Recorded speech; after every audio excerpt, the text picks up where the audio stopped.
Je suis Laurent Boyer, je suis le président fondateur de l'association Les Papillons. Un enfant, quand il va être maltraité, il va envoyer des signaux parce qu'effectivement, il va avoir des difficultés à parler, parce que souvent, soit ce qu'il vit est trop compliqué, soit il le vit en intérieur de sa famille, et donc il y a toujours le sentiment d'abandon, parce qu'il ne faut pas oublier non plus qu'un enfant, même si c'est un de ses parents ou quelqu'un de sa famille qui lui fait du mal, ben, il aime quand même ce parent ou ce membre de la famille, donc il y a beaucoup de choses.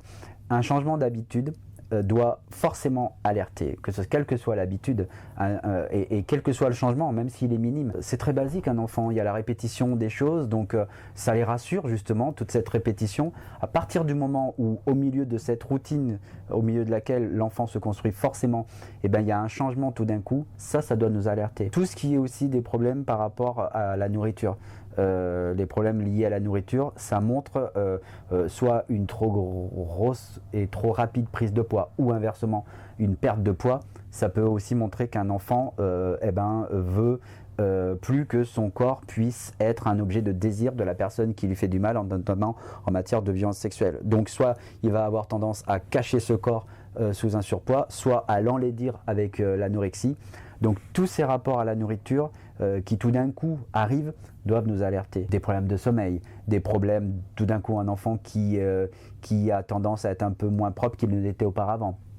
Pas moins propre dans le sens faire pipi au lit, mais vraiment dans le sens où moins se laver, ou alors au contraire trop se laver. Tous ces changements-là, tous ces petits signaux qui peuvent parfois paraître anodins et pour lesquels malheureusement on peut, selon l'âge de l'enfant, trouver une explication autre, et ben ça doit nous alerter. En fait, je pense qu'à partir du moment où il y a un changement d'attitude chez un enfant, il faut poser la question de la maltraitance, qu'elle soit sexuelle ou autre. À partir du moment où on a un doute, je dirais qu'il est trop tard, on ne peut plus se poser de questions, il faut agir. On ne peut pas, dans le doute, tourner les yeux, tourner la tête comme si on n'avait rien vu ou rien entendu. Parce qu'après, il faut être en capacité de faire face à sa conscience quand il se passera quelque chose.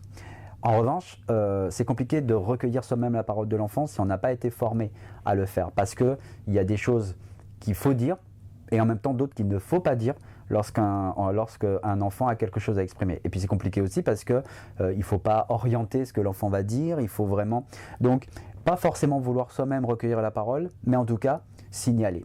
Alors quand on est enseignant, on peut faire une information préoccupante avec la difficulté que rencontrent les enseignants, c'est que quand ils font une information préoccupante, ils doivent prévenir les parents.